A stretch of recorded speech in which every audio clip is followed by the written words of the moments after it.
welcome to my frog deck profile. This is for February of 2024. Really happy with how this box came out. I got the swap, dupe, Ronin, Unifrog,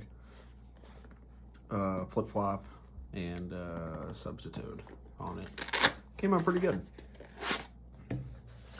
But we can just jump right into this. This is a pure frog. This isn't like paleo frogs or anything like that, or sprite frog. This is pure frogs. All right, so I play the 3 swap frog. Swap frog is probably your best card in the deck. He can special summon himself by discarding another water monster. And also, every time you summon, not once per turn, you can send I believe it's a level 2 or lower Aqua-type monster from your deck to the, or your side of the field to the graveyard, but you would never want to do that second part. But yeah, I'll show you the targets for that in a second. We have the 3 Dupe Frog. Dupe Frog is the second best for sure. Dupe Frog has a bunch of amazing effects. One, he's treated as Death Frog, and that's important for later. But also, you cannot attack or your opponent cannot attack monsters, except this one. So what you can do is have 2 dupes in defense position, and your opponent cannot declare an attack at all, because they both are saying your opponent cannot declare an attack against anything but this card, but then this one's also saying that, so it's called the Dupe Lock. Very, very good. I love Dupe Frog. And then also, when he's sent to the graveyard, you can add 1 frog monster from your deck or graveyard to your hand. So searches out other frogs when he's sent to the graveyard. So pretty good. Flip-flop. Flip-flop is great as well. You can set him like a penguin soldier, and when he's flip face up, he sends a monster back to the hand. So that works great. But he flips, or he sends back as many frog monsters as you control. So if you have like 2 dupes and then a frog, you can send 3 monsters back to their hand. Pretty good. This is like a day ruiner if you get this off, which you definitely can. And not only that, but he can flip himself back down, unlike Penguin Soldier. So, pretty good. Then we have Unifrog. Unifrog, just need more level 2s, but also when he attacks directly, and you control another frog monster, you can destroy 1 spell or trap your opponent controls. So, pretty solid. Some back row removal. Little hard to get off sometimes, but it's okay. Then we have the 3 Death Frog. His one effect is when he's tribute summoned successfully, you can special summon Death Frogs from your hand or deck up to the same number of tadpoles in your graveyard, which we play the 3 tadpole. You probably could play just 2. You don't have to play 3, but I don't see a reason why you wouldn't, because, 1 could get banished or something. Something always happens. So I think 3 is fine. Then we play the Substitute. Substitute is pretty funny. He can kind of reset your board. You can tribute one monster to special summon 1 frog monster from your deck. So you can summon Tadpole and then him, and you can tribute both of them, because this is not once per turn. You can just keep tributing. This was like the cause of some FTK crap with Mash Driver and Ronintoadin, but that was a long time ago. But yeah, his effect to tribute a monster is not once per turn. So you can kind of reset your whole board with him if you wanted to.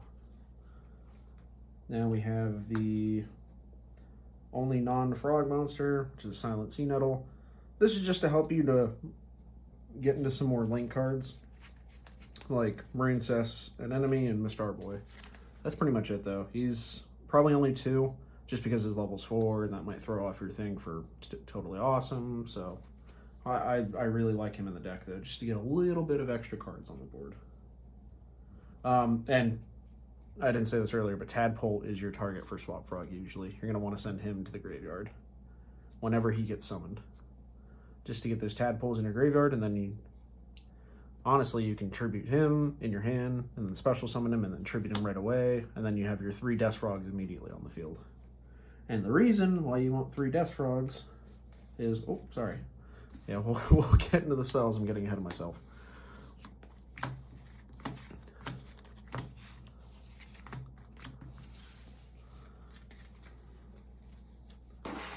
Okay, so the reason why you want 3 Death Frogs is Death Croaking. You can only activate it when there are 3 face-up Death Frogs on your side of the field. Destroy all cards on your opponent's field. Spells, monsters, traps, everything. This, of course, works with Dupe Frog. He's counted as Death Frog, and obviously Death Frog himself is counted as Death Frog. So, and if we ever get Ronin back, he's also counted as Death Frog, so that is insane if we ever get him back, which we'll see. He got banned because of sprites, but fingers crossed. Yeah, this card is really, really good. 3 Aquarium Stage. I really like this card in the deck because you really don't want them to be destroyed by battle, your monsters, and water monsters you control cannot be destroyed by battle with a non-water monster. So any of your water monsters, they're protected by battle. So, but you know, that's if you don't already have like the Dupe block and stuff like that. But more importantly, or just as good, when these 2 stages are destroyed and sent to the graveyard, you can special summon an Aqua type monster for free. Yeah, it's really good for recursion. So it gives you protection and recursion. This one gives you battle protection, and this one gives all your water monsters Aqua, or all your water monsters 300 attack and defense. I was playing, instead of these 3, I was playing Terraforming and then 2 Wetlands, but Wetlands only does level 2 or lower frogs. So, like, the cards that you want to have attack don't end up getting it. The only one that it ends up working on is really Swap Frog and, like, Unifrog that well. Because Death Frog is level 5, and then Toad himself is on rank 2. And the link cards are link 2, so none of them get the effect of Wetlands. So I find this a little bit better. It's a little less attack. Wetlands is like 1200 attack, but Aquarium Set is 300 attack and defense, but that's for all water monsters. So... preference, I think I like this a little bit more. Plus the recursion if it gets destroyed, which is likely. 3 Salvage, because this card is amazing. All your monsters, except for Death Frog, have 1500 or less attack. Except for, you know, Toad, but that's fine. Because Toad can recur himself, actually. So, I really like Salvage in this deck at 3. Same thing with Surface. Yeah, you can target a level 3 or lower fish, or Aqua type, or Sea Serpent, and special summon in defense position, which honestly is really good that they go in defense position. 1 for 1, this is for Substitute to special summon him out for free by discarding another water monster, or discarding a monster. Monster Reborn, of course, and then Regeki and Heavy, or Feather Duster. Obvious reasons for these other 3. That is it for the main deck. I don't play any traps. You don't need them.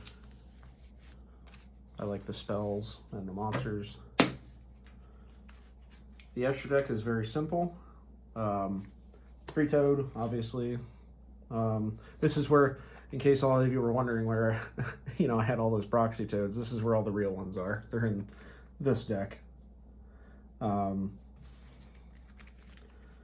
Yeah, Toad is great. You need 2 level 2 Aquas, of course.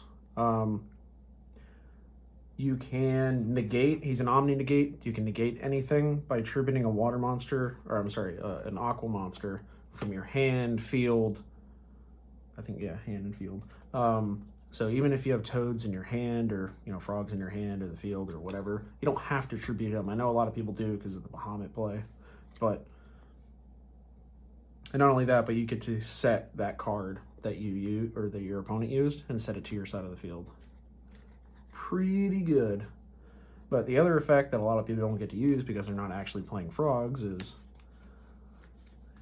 you overlay this, and then every standby phase you detach, and you get to special summon a frog from deck. And usually what I like to do is get these two in those standby phases on the field, because then you have your battle protection. And this is Toad's one weakness is battle, so you want to protect him by battle, and then you just sit on these two dupe frogs for a minute, and then try to get your Death Frog if you draw into Dust Croaking.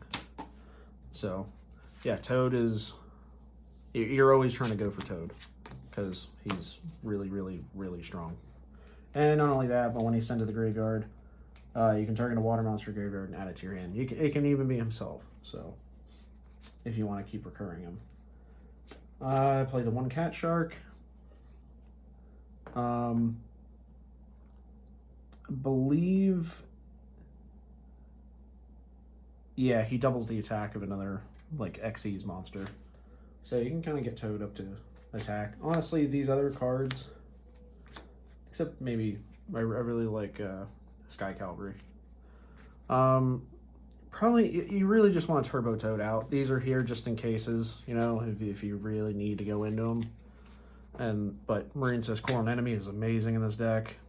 Really, really strong. And then I play the 3 Mastar Boy because, of course, this is a water deck, and you want to keep getting their attack. And they already have like really weak attacks, and any way that you can keep buffing their attack to get over stuff is really good. So I really like Mastar Boy. The one Link Haribo, if you get like a tadpole stuck in your hand or something, pretty good to get rid of that way. And Borload.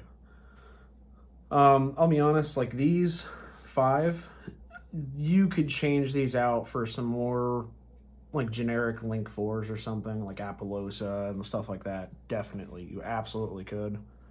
I have them, I think I prefer like playing to the style of the deck, but you can definitely 100% change these out for Boral Sword and stuff like that, because you don't need them. Honestly, you're just going to keep spamming out Toad, an enemy, and Mastar Boy like over and over and over and over. So, all right, that's it. Thank you guys for watching. Let me know what water deck you guys want to see next. And like, comment, subscribe, all that good stuff, and we'll see you in the next one.